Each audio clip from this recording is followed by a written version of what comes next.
And boom, just like that, it's Get This Friday night. And you're on Ring Respect Radio with the Video Bros. I'm Bobby Munson, and the man beside me, he's the man with the angelic voice. He's Papa Smokes.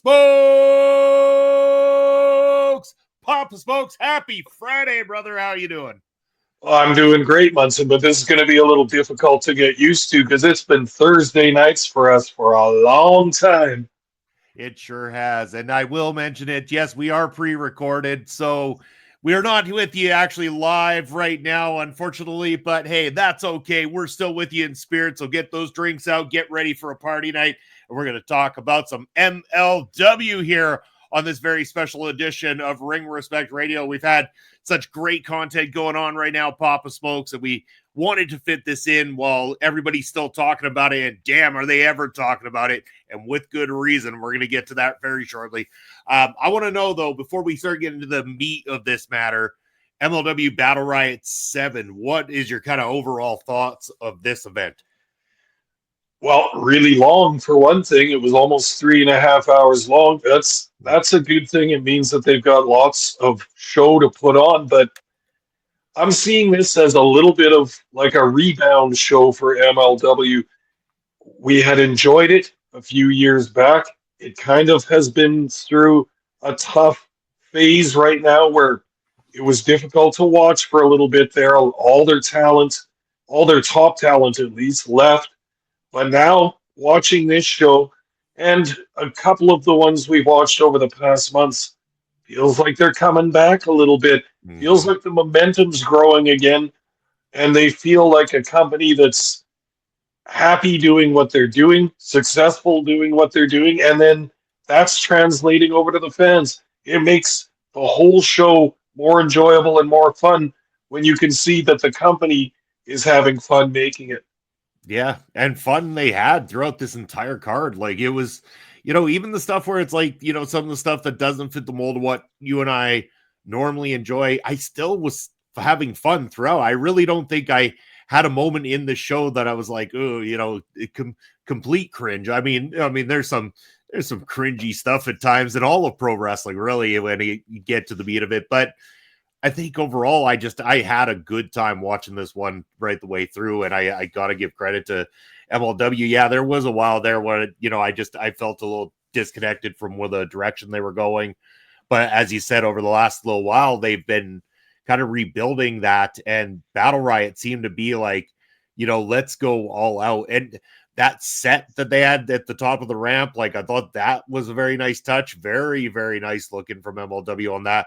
I thought the ring was beautifully lit. There seemed to be no glitches with the stream. Like, audio was coming through clearly. I'll say the only thing for me that I thought maybe would have been the one nitpick I'll have in the show as a total, I did not immediately love Austin Aries as the new guy sitting next to Dombrowski. And it's not that I don't like Austin Aries. I think he's perfectly fine. And I think that with time he'll get it. But I think, and maybe more so with the first half of the show. After he kind of sat into it a little bit, I thought it got better. I think in the first half, it felt like he was trying to play too much of the heel character on commentary. And once he settled into it and he started adding his level of expertise to the knowledge of what was going on in the ring, that's when it started to sink in better. And I think him and Dombrowski started to find that rhythm again, kind of thing. Because, they haven't worked together. So it's hard. You throw them in there in a live event and they've got to start doing that immediately. And I don't think it clicked immediately, but halfway through, definitely by halfway through, it was starting to get there. Yeah, I can agree with that 100%. I'm always glad to see Austin Aries. I know he's not a favorite among the internet wrestling community and all that. He's been an ass. He's acted like an ass in some companies. He's done some stuff. He's outspoken. He stands up for himself. Some of his views don't jive with a lot of wrestling fans' views and all that, but I respect the dude a whole bunch. I like him as a wrestler.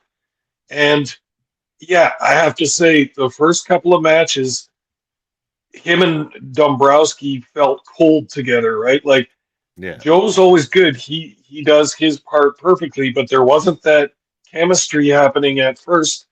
understandably, they haven't worked together before. That's quite fine. And Aries was trying to heal it up, but as it went on, it felt a little more natural, and you could tell that Austin was feeling more comfortable as the color guy. Yeah.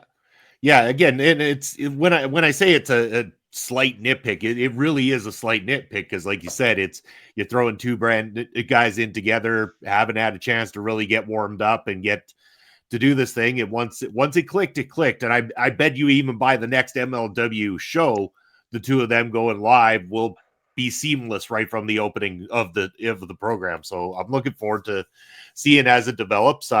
Definitely Dombrowski's been there a long time. I mean, he really is the voice of MLW at this point in time. There's no kidding there. For sure. So, what's the status with Austin Aries? Does he still wrestle elsewhere? And why do they have him on color? Or is this the way he's going to enter the company as a wrestler? That's a really good question. I really don't have the answer to that one. Good question to know. Anybody who's watching along here in the chat, or in the comment section, I should say, it should leave us a comment. Let us know. We're very interested to know what's going on with Austin Aries. But turning it over to the matches here, Papa Smokes, we got a lot to go through here in a short period of time. They opened up with a six-man tag team matchup. We had the team of Atlantis Jr., and Star Jr. taking on Ultimo Guerrero, Barbaro Cavanario, and Magnus. And, of course, the Barbaro Cavanario, that would be the Flintstone-looking fella, even mentioned that I think Austin Aries made the comment about him looking like somebody out of Bedrock during commentary on this one. It's six-man tag match. What more is there to say? This was fast. These guys are sharp. These are experienced luchadors that clearly very sharp in the ring. See, Barbaro, the gimmicks comes across very silly at first, but damn, he's sharp in the ring though. Like, he's really sharp in the ring, and he's got a look, which is what makes him stand out despite coming out looking like someone that comes off the Flintstones. For sure.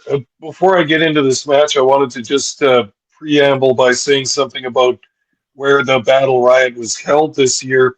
They had it was going to, they were making, MLW was making its debut in Los Angeles this year. They had it booked at another venue, but then they moved it to a larger venue because of brisk ticket sales. So this took place on April 5th, 2025 at Thunder Studios Arena, Long Beach, California. It's 1,000-person capacity venue. So that's a good sign also because it looked nice in there. I liked the way that this venue looked. It's also a good sign if they need to get a bigger venue to fit more people in there. It looked fairly full, but you couldn't see the whole thing.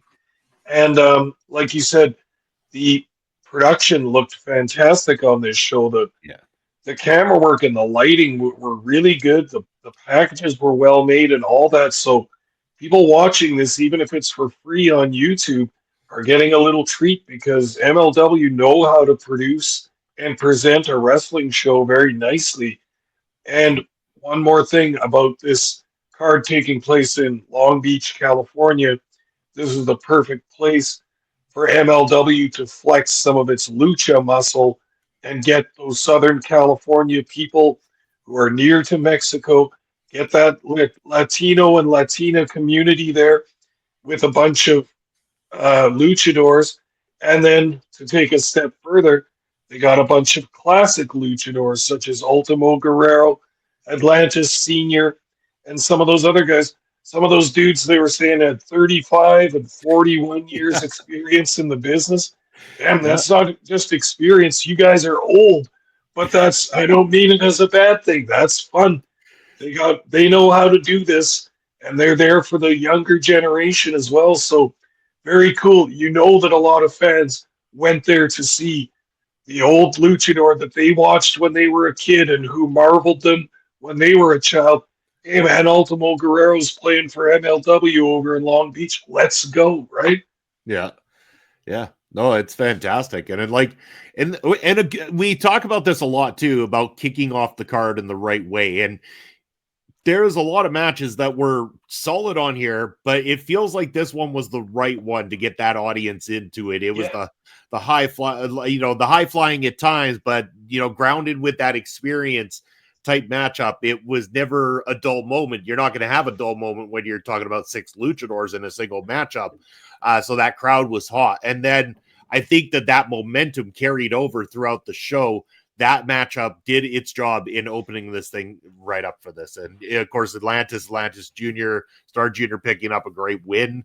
And it was Star Jr. was the one, he came out, he did not have his mask anymore as well, too. Yeah. That was the big story of the night, that he lost his mask recently in a matchup. And he comes out there and is now performing here in MLW, because I swear we've watched him before as well, too, but he was under the mask when we've seen him every other time. Well, Star Jr. was the wrestler that stood out to me in this match. Guy's got skills. He's so smooth and so practiced, and all he was doing high difficulty maneuvers and making them look just absolutely perfect. That kid's hot, and he's got a lot of good stuff going for him. I could see Star Jr. making some noise in lucha or in wrestling in North America. Yeah, I do too. Again, the unmasking, he's going out there, he's got a good look to him and everything. He does stand out throughout this whole thing, and good on him. Yeah, good on him. And again, like with the situation we got going on now too, with the MLW the middleweight championship that we'll talk about in a little bit. Yeah, this could be a good thing to start having somebody like a Star Jr. Presented this way and possibly moving up that card. So we'll see where it goes, and a lot of great stuff on display in the opening match of the night. Next up, we get the first of 2 ladies one-on-one matchups on the card here, Papa Smokes. We have the former MLW featherweight champion, Janai Kai, taking on TJPW's Himawari. And at first I'm like, okay, I've seen some TJPW. I sat down and did a watch along just last year with Mel and Andre on some TJPW, and the presentation is very colorful and very, what you'd expect, like kind of the Japanese anime type presentation, which is very apparent in Himawari's presentation coming into this thing. And Janai Kai comes out, typical, looking more badass than she's ever looked before. I mean, she is just getting tougher, meaner. Like, Janai Kai looks more dangerous day by day. Comes out, and I'm thinking, how are they going to present this? And they presented this as a very competitive matchup between these 2 ladies, and I enjoyed it. I thought it was great. And once Himawari got going in the ring, Himawari's work started to become very serious, working with Janai Kai, and I liked the presentation of it, and I really ended up enjoying this matchup. Curious to get your thoughts too, Pop Smokes. no, same. I liked this match a bunch. I think this was one of the better matches on the card, actually, because it was laid out very nicely. It had some back and forth, but Janae Kai is a beast and a heel and just kicking all the time. So the babyface had to fight from underneath in this. There's a lot of stuff you could say good about this match, but Kai is looking so good. Like, her presentation is tremendous. She looks different than all the other lady wrestlers in the whole world right now. She looks a lot different, very unique. And she's taking that extra step. She's not trying to look like a glamour babe or anything like that. She's got the mohawk. She's got the dark uh, teeth guard in there and everything, and the whole cool martial arts kind of outfit. She's awesome, man. And I think she still needs to polish up her game a little bit, but it didn't really look like it in this match. And the 2 worked very, very well together. Nothing fancy, nothing crazy about this match. The heat got healed. The heel got heat for the majority of the match. The baby face fought from underneath, but the heel healed it up, kicked her in the head a few more times, hit that pin, and now Janae Kai looks strong. This is the former champion that wants to get back on top, that never had her return rematch against the champion Del Miexo, so she's pissed off, and they're going to feed her some other featherweight stars in MLW, this time from one of the Japanese promotions. It looked good. It looked convincing. It was a straight up match. And they put Kai over looking strong, looking deadly, and elevating Contra every time she wins. You bet. Yeah. And it's great to see that they're still utilizing Janai, which means that she is still in that picture where, Yep. we're so accustomed to with MLW seeing somebody lose a title and that kind of becomes their swan song before they go somewhere else kind of thing. And it doesn't feel like it's necessarily the case with Janai with the Contra storyline going on at the moment still and her being a focal point of it. I believe that there's still a run there because it's only a matter of time before somebody picks up on how good Janai Kai is in the presentation and wants to sign her to a deal because, yeah, lock that down because Janai will, I think, stand out wherever she goes, whether it's, a TNA wrestling, a AEW, WWE, go over to Japan. She's probably already made tours of Japan. I'm not too sure. Like, let us know in the comments, but there's so much that works about Janai's presentation that it's going to be fantastic. But yeah. Sure. And just for a second, just to keep pumping her tires a little bit, can you imagine her coming into an AEW or an NXT or a TNA or anything like that, where there's not going to be a lot of common fans out there who know her or her work. You know what I mean? Like she hasn't hit that next level yet. It just let's use AEW as an example. Tony brings her in, gives her a big heel push and a couple of squash matches. You got yourself a good, solid heel contender for one of your belts, one of your ladies' belts there, and it could be done easily. I think the fans would take to her. Her presentation is awesome. Yeah, it really is. It's only a matter of time. But speaking of time, we got a lot more to get through here, Papa Smokes. Let's head on over to the next segment. We'll talk about this very briefly. Sessions by Saint Laurent, and every part of me was like, oh no, we have a Sessions by Saint Laurent. This is where I'm going to lose it. But there was a lot more to like about this than to dislike about this segment. So Saint Laurent gets the Filthy Bros coming out. We get Tom Lawler and Matt Riddle, the current MLW champion, doing the bro thing. They're hanging out. They're having a good time. They start talking about how this doesn't feel like a surprise party because there's no presents, there's no cake. Oh, excuse me. So it's that fun bro time. They, boo this guy. They say to Saint Laurent and everything like that.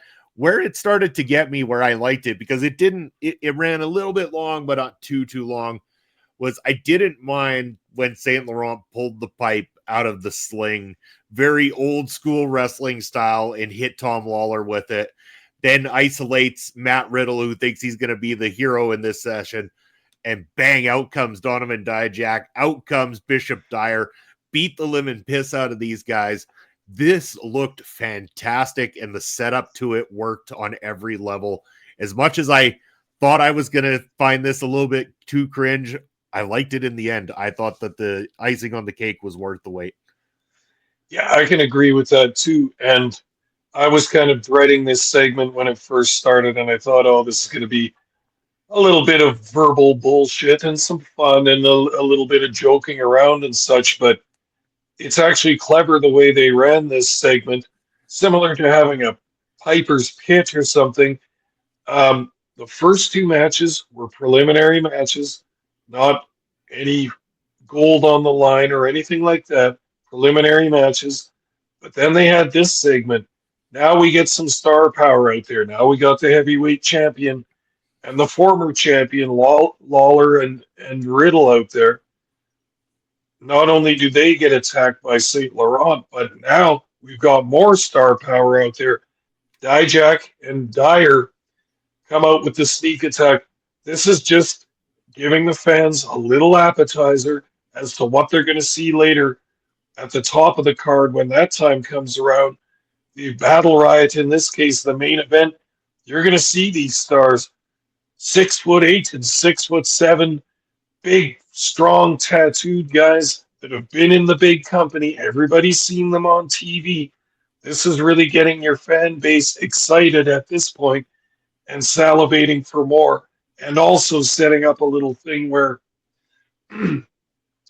Matt Riddle gets hit in the midsection with the steel pipe, and he's hurt. So, oh no, the champions now got to go into the Battle Riot, defeat 39 other wrestlers with an injury that he's incurred that night. Of course, we weren't even sure that he would make the Battle Riot at this point, but Yeah.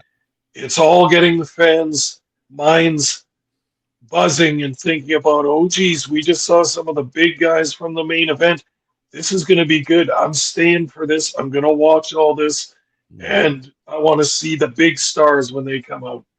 Well, and plus the knowledge that the title is on the line in the Battle Riot for the first time ever, that Riddle has to, whatever number he draws, he has to survive the night. And Battle Riot, as we know, pinfall, submission, or throwing over the top rope. We'll get to that very shortly. The next segment we had on here wasn't necessary. I don't think we needed it, but there's a lot of people we like in this segment. So at the same time, I'm tickled by the fact that we at least got to see some people that we really enjoy in this segment. We get, I mean, not so much Paul Walter Hauser, of course, but they get confronted by, he gets confronted by BRG, the Andersons, and Bobby Fish. Then out comes Mr. Thomas, your close personal friend there, Papa Smoke. So that was good to see. And then Paul London, an older Paul London now over in MLW. It was eating some sort of food there and getting a lot of jokes made about eating donuts or something along those lines from the other boys on the other side. And then who comes strolling on in to make this a 4v4 situation? It's our boy, the suplex assassin, Alex Kane. And I got to say, there's a lot of great individuals that were standing in there. Alex Kane rolled in and felt like a star when he walked into the room. Like, seriously here, this isn't even me saying this as the fact that, we really enjoyed the guy because he was on our show before. This was Alex Kane showing why Alex Kane is number 25 on PWI's top in wrestlers kind of thing. This is Alex Kane showing why he should be at the top of cards on MLW, because this guy oozes the charisma it takes to be at the top of a card, and he backs it up with what he does in the ring as well too. Oh, well put, Munson. It was an interesting confrontation at the beginning there, and I got to say, I didn't recognize Paul London at all. I realized time marches on and all that. I probably haven't seen him on TV or any of his matches since '05 or something like that. So it has been a while for sure, but very interesting. Not into the Hauser thing. I still don't know who this guy is.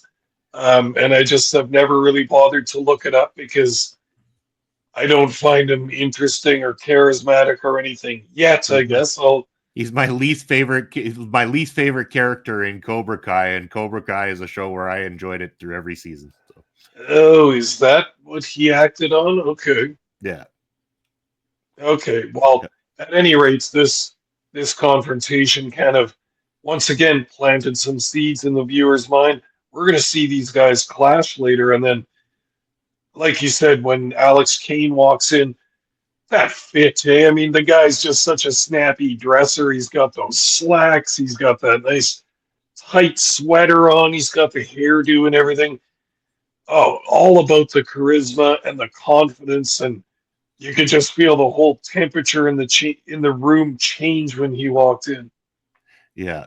I will say it did make me chuckle a little bit while the both sides are standing there looking at each other, and all of a sudden Paul London starts doing the boom across his chest, and all of a sudden, and props to Paul Walter Hauser on this when he turns to Alex Kane and he's like, I think it's like some Wolf of Wall Street white boy shit or something like that. I thought that line was incredibly funny. That one got a pop out of me. Yeah. So not too bad, but again, they're just billboarding what we're going to see in the future on this card. Yeah, you bet. So we're going to go straight to the next match. Triple threat.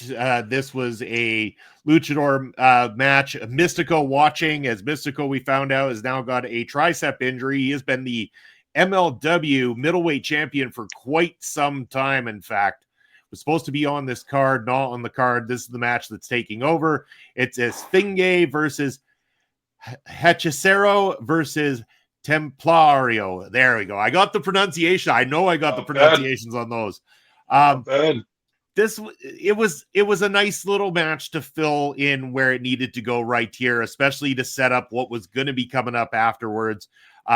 Nice work between these three guys. Guys, I know we've seen them a little bit. I don't know a lot about them yet, but Templario winning this and the submission he did and everything caught my attention. I definitely would like to see more of Templario, and I believe that they're setting Templario up to be in contention in that middleweight division for that belt coming up. Yeah, this was a match for sure, middle of the card kind of thing. I liked it. It was good. This is more classic lucha, which you would want to run some on a card in Southern California. Absolutely. And when we got a couple peeks at the crowd, you could see that, oh, yeah, I bet you a lot of these people came to watch lucha for sure. I like Hechicero, the sorcerer. He's pretty cool. I like his mask and I like his outfit and his presentation and all that. All three of these guys were pretty big for luchadors, I thought.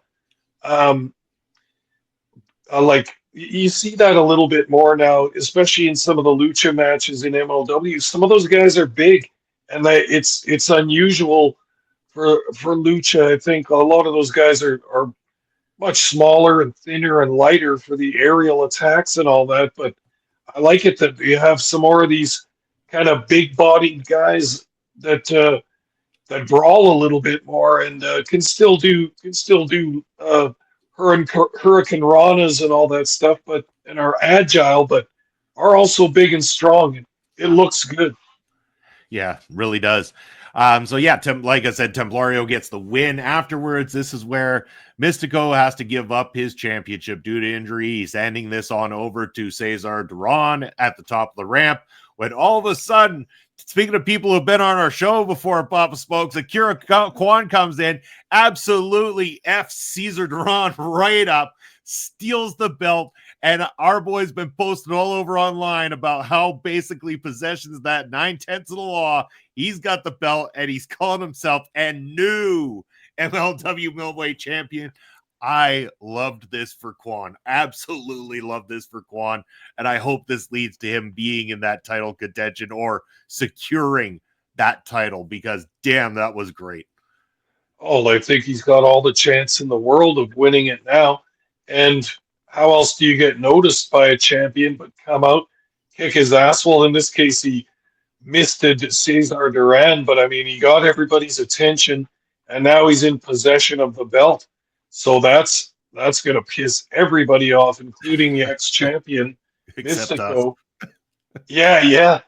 So great to see our buddy Tristan, Ikuro, getting in there. You know, when we talked to him, he was hungry. He wants to advance in wrestling. He wants to take more steps. He has been doing that since we watched him, but this would be his biggest one yet if he could get his hands on the middleweight title, which he has his hands on them, but to be named the actual champion in a match, that would be huge for our boy Tristan Ty. I have all the hope in the world that he'll achieve that dream. Yeah, me too. Can't wait to see where this unfolds, and it excites me about the next program from MLW as well too. So up next, it's the match before the biggest one of the night. It's the MLW Women's World Featherweight Championship matchup. The champion Domi Exo taking on Shoko Nakajima. This one proved to be quite interesting, Papa Smokes. This was a good match, a good title fight, but does it not feel like to you that it was just the last card or whatever it was that we watched? Delmi won that title off Janai, and so it felt like it just went right back off of Delmi now over to Shoko Nakajima. So good matchup, but a surprise finish. I mean, this could be maybe Delmi is moving on to something else somewhere else, and this was the company's way of saying appreciating her on the way out to be able to say she's the only two-time featherweight champion before she exits and goes on to bigger things, kind of thing. That's the only way I can read into this, because otherwise I'm curious about the booking decision. And again, is Nakajima sticking around for a while? Have they secured Nakajima to be able to run that featherweight division for a little bit too, and possibly leading up to that next encounter with Janai Kai down the road? For sure. I was left with many questions in my mind after this match as well. Nakajima kind of funny. They made a point to say she's 4'10". She's just a tiny little woman, but she comes out on the stage they have it kind of set up like a small city, and she's a Godzilla coming through and smashing through the buildings. Quite hilarious. Good entrance. Yeah. She has a neat presentation. She's just a small spark plug of a person kind of thing, and she worked from underneath with Delmy Exo, who's of course tall and athletic as well. She looks really good, Exo. I'm surprised she's not in a larger company, or maybe she's about to be, but this was a pretty good match. Exo looked like she was surprised that she couldn't put Nakajima away. She kept giving her some of her big moves, and the smaller challenger just would keep getting up from it and wouldn't stay down at all. So Exo, frustrated, ends up losing this match. And yeah, time will tell, I guess. But will we still see her in MLW after this? We don't know. But the new champion has got one, Janae Kai, breathing down her neck. And that's going to be an interesting matchup in the future. It really is. Yeah, can't wait to see where it unfolds. But we got to get to this one finally, Papa Smokes. We're going on over to the main event of the evening. This one is the Battle Riot. It is going to be 40 competitors heading in. This is no disqualifications, pinfall, submission, or over the top ropes. Pardon me.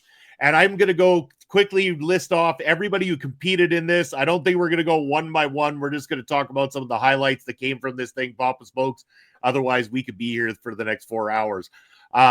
We had, of course, the champion, Matt Riddle. We had a returning Alexander Hammerstone. We had Alex Kane, Anthony Green, Ariel Dominguez, Atlantis Jr., Barbaro Cavanario, Bishop Dyer, Blue Panther, Bobby Fish, Ryan Gosselin, Brock Anderson, Chris Adonis, which was quite an interesting addition there too.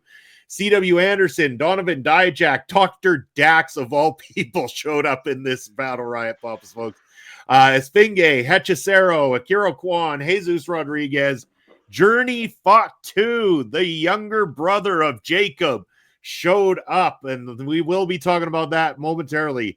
Juicy Finale was back in the Battle Riot. Kushida was there. Mods Cruel Kruger, Magnus, Matthew Justice, Mr. Thomas, Akamura, Paul London, Paul Walter Hauser, Raj Desi, which, many people might know previously from his run in WWE as Jinder Mahal. We had the surprise last entrant into the matchup was RVD, Mr. Rob Van Dam, showing up. That was very interesting. Kojima was there, Shane Hayes, Star Jr., Titus Alexander, Filthy Tom Lawler, Ultimo Guerrero, and Virus. Papa Smokes, this was quite the Battle Riot, and we've seen before these things can go all sorts of batshit crazy, but they're fun as hell. This one, really, again, there was no weapons. It was even pointed out in commentary. There was no weapons used in this Battle Riot until quite deep into this Battle Riot, which was an interesting thing that we saw in here. One of the big stories, though, is Alexander Hammerstone not only back for the Battle Riot, but back in MLW, Papa Smokes. He has signed and agreed to come back to the place where he used to be the big dog in. And, man, he lasted a long time in this Battle Riot. But one of the interesting stories, and I'm curious if he's sticking around, is Journey Fatu, who you can see the resemblance to his brother there. There's a resemblance in the work, a resemblance in the style, and even just that stare down with him and Hammerstone. It felt like Hammerstone was looking at a ghost from his past when they presented it. I liked that presentation in the Battle Riot. Yeah, very much so. That was definitely one of the big moments, and for the battles that Hammerstone and Jacob Fatu had, that's got to raise the hairs on the back of Hammerstone's neck, just thinking, oh my God, there's another one, a younger one that's here now again. Like, good Lord. But Hammerstone came in number one, came in first, looking good and looking awesome, and just kind of taking like his I'm sure what he thinks of his rightful place towards the top of MLW, and he's who knows what this deal is. Like I'm through trying to predict what kinds of business deals that wrestlers get signed to in MLW because I'm always wrong when I try to predict them. But was Hammerstone not having a nice time in TNA up until recently? And then I wonder what happened with that. So he got injured while he was over in TNA, gets better, ready back in, a way that he could come back, but they chose not to renew the contract as far as I understand it. Again, I didn't read into it too deeply, so I'm just speculating. So again, if I'm completely wrong on that situation, correct me. But as far as I understand, it just one of those didn't get renewed. So he becomes a free agent. Of course, everybody starts. There was speculation like, oh, could we see the dynasty reunite in AEW to help out MJF and all this kind of stuff? Didn't happen like people thought it would. And then all of a sudden, boom, Hammerstone, MLW, not only there, but apparently has an agreement, some sort of an agreement in place that this is not a one-off for Alexander Hammerstone. Yeah, well, awesome and interesting and good for MLW because that's one of the stars that they basically developed. I know that he had done a lot of work in the Southwest, in Arizona and such, where he's from, but really, I don't think anyone in the common wrestling world knows him from any other place than where he gained some traction in MLW, becoming not only that national openweight champion, but then the MLW heavyweight champion. Held it for a year and a half or damn near 2 years, so a huge run there. Court Bauer and the boys have got to be loving having Alexander Hammerstone back because once again, that's a guy that would be great in any company because he can work babyface or heel. He's got that presentation that looks good. He's a cool looking guy. And then that huge muscular body. It gives your wrestling company some instant credibility when you have a big, strong guy that looks like a wrestler like Hammerstone. Yeah, it does. Some other key things to mention, of course, coming out of this is a lot of star power in this, a lot of talk going on about Mods Kruger has a contract that he can ignite for getting his championship opportunity. When's he going to use it? Is he going to use it here? They kept saying it. Didn't happen, of course. Matt Riddle managing to overcome the odds. He came in deep into this thing, but he was in for quite some time for being a targeted man. But he does come out. They really have a lot of faith in Riddle as the champion right now moving forward. And there's a lot of big names there now. There's a lot of established enough names to say that Riddle has got a list of people that they can start working one-on-ones with. And of course, the big story is it looks like the main thing going forward is it's going to be Laurent's boys of Dijak and potentially Bishop Dyer doing this a little bit more. And I got to say, if you haven't seen Tom Peastock on his socials, just absolutely slagging a dude for shit talking MLW and stuff, and talks about the great time he had there and everything. So absolutely love it. Give those people shit because this was a great card. Good to see him there. I like this. I don't have a problem with the finish. I know a lot of people don't love Riddle. I don't love the act sometimes, but he can get some shit done in the ring, and he was getting shit done in the ring on this night, and it's effective. And his team up with Filthy Tom, I mean, these are two former MMA guys that have a bit of a goofy thing going for themselves, and the Filthy Bros, I mean, it clicks. I mean, the crowd was into it. They liked it. They were digging Riddle winning this thing too, so kudos. I thought it was great. I had a fun time watching this Battle Riot. For sure. And I just wanted to mention a couple of the spectacular moments. When you have a 40-man battle royal, there's going to be some moments inside. One was Hammerstone slamming Juicy Finau. Ooh-wee. But Juicy also doesn't look as big as he did last time. Did you notice that? He looks trimmed up a little, yeah. 100 pounds down from 400 or 500 or whatever he was before, but still a big body slam. Another huge moment for me was my close personal friend, Mr. Thomas, kicked some serious ass in the Battle Riot. Didn't Yeah, win it, but was like the sheriff in there. He was taking care of anything that needed taking care of, including ramming someone in a shopping cart all the way down the ramp and a few other things. But Mr. Thomas was looking great as always. I liked Mads Kruger or Cruel Kruger coming into the ring with a chainsaw, and then yeah, and then as soon as he dropped it, Paul London just making a special effort just to push that chainsaw out of the ring. You don't want this thing in here when we're going to do spots and bumps and such. That was pretty hilarious. And then there was another one I liked too. Well, Blue Panther was in this too. Talk about yeah. another lucha veteran. 45 years in the business. So you think you're taking advice from him in the locker room? No doubt, man. Blue Panther, that's a lucha hero from the late 70s and 80s in Mexico. He's huge.